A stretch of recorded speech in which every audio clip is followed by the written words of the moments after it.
Mabilis, maayos, stable na Wi-Fi. Yan ang gusto natin. Pero may pagkakataon talagang kahit ginawa mo na ang lahat, ay wala pa ring internet connection. At bilang router enthusiast, naranasan ko na rin ang mga ganitong issue. Kaya naman kinalap ko ang mga na-experience kong issue at mga problemang naranasan din ng ating mga subscribers. Welcome sa Network Enthusiast PH at ito ang mga rason bakit walang internet connection ang inyong Wi-Fi router. So simulan agad natin at ang unang problema ang kinahaharap lalo na ng mga nagamit ng mga home prepaid router ay ang problema sa SIM card. So yung problema sa SIM card katulad ng hindi pa registered yung SIM card nila lalo na sa kabibili pa lang ng kanilang mga router. Kaya hindi pa activated yung free data.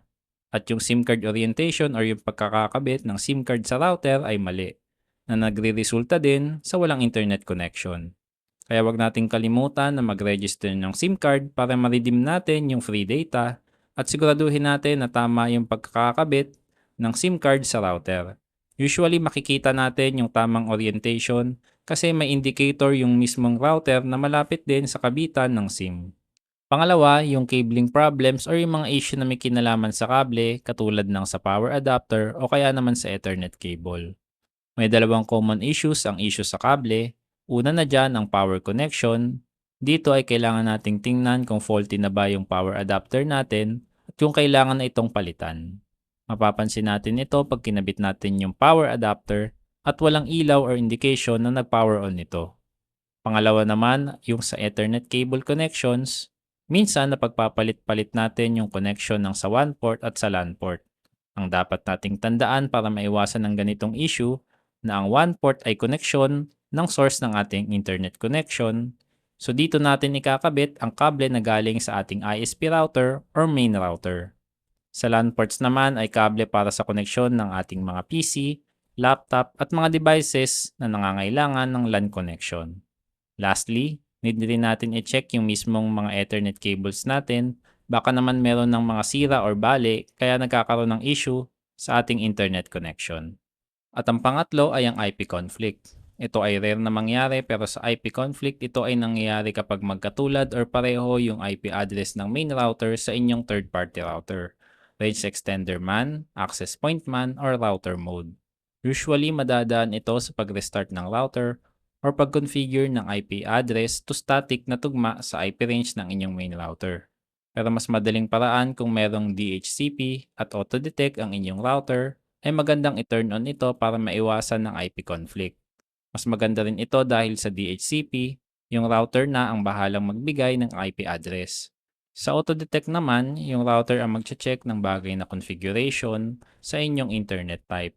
Nga pala, ang static IP po ay ang IP address na hindi nagbabago kahit ilang beses kang kumonekta sa router.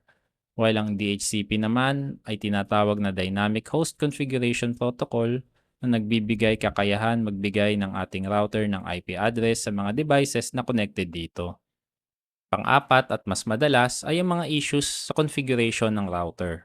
So ito yung mga error or yung pagkakamali natin during pag-setup ng router. Halimbawa na dyan yung nag-setup ka ng Wi-Fi password, tapos nung nagtatry ka na mag-connect sa router, authentication failed na.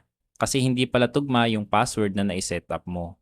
O kaya naman may naklik ang setting tapos yun yung naging dahilan ng issue. Dagdagan pa ng kakulangan ng kaalaman sa pag-setup ng router, kaya nagkakaroon ng maling configuration at iba pa. Kaya naman, ay recommended ko na manood kayo ng mga tutorial online dahil sa ganitong paraan maiiwasan yung maling configuration, lalo na kung bago ka lang sa pagsiset-up ng router. Maganda rin ito dahil may step-by-step reference kayo kung tama na ba yung steps na ginagawa nyo. Panglima, at ito yung rare din na mangyari, yung outdated or corrupted na firmware. Kung ang issue ng router nyo ay dahil sa ganito, mas maganda i-activate natin yung automatic update para laging updated yung ating wireless router para hindi din natin laging binabalikan yung web UI at manual yung ating pag-update. Kung corrupted naman, merong mga brand ng router na may rescue mode para ma-restore natin ito pabalik sa factory settings. Pero kung hindi na talaga masalba at walang ganitong option ng inyong router, at sa kasamaang palad, kailangan na po nating bumili ng bagong router kung ito man ay mabrik or maging corrupted. Paalala lang, kung yung dahilan ng corruption ng inyong firmware ay dahil sa paglagay ng third-party firmware katulad ng mga DDWRT, ay labas na ito sa warranty ng karamihan sa mga manufacturer ng wireless router. Sunod naman ay hardware issues, katulad ng overheating, bumigay na power adapter at iba pa. Although medyo rare yung overheating sa mga wireless router, nagiging issue lang ito kung yung router nyo ay masyado ng luma, maalikabok na, or nakalagay sa mga pwesto na talagang walang ventilation. Kaya naman sa aking personal na router, pag meron akong spare time ay aking binabacuum yung mga vents ng router ko at sinisigurado ko rin yung pinaglalagyan ay nasa lugar kung saan may sapat na ventilation. Kung dala naman ng kalumaan yung pag-init ng router, o kaya naman may ibang parts ng router na talagang may sira na at naaapektuhan ng performance nito, muli, kailangan na po itong palitan. Ang panghuli at ang pinakamadalas sa lahat ay ang issues regarding sa ISP or Internet Service Provider. So kung yung ISP provided na router ang problema, pwede nyo munang itry yung pag-restart or pag-power cycle. So kailangan lang nating patayin yung router, then after 30 seconds buksan ulit natin. Karamihan ng issue ay nare-resolve sa paraang ito. Pero ang mahirap kung outage or maintenance na ginagawa ng inyong ISP ang problema. Although walang masyadong option dito unless matapos nila yung kanilang pagkukumpuni or maintenance, pwede nyo naman tawagan or i-contact si ISP sa mga posibleng resolution. Kung may papalitang modem, aayusing kable, or i-ask kung gaano katagal yung aabutin ng kanilang pag-aayos. So ayun yung ating mga rason kung bakit walang internet connection ang ating Wi-Fi router. At kung may na-experience ka na issue sa inyong Wi-Fi router na hindi natin nabanggit, ay i-comment nyo sa ating comment section. Nga pala, huwag nyong kalimutang mag-like at mag-subscribe at i-click yung bell icon dahil malaking tulong yon para masuportahan yung channel natin. Salamat sa panonood.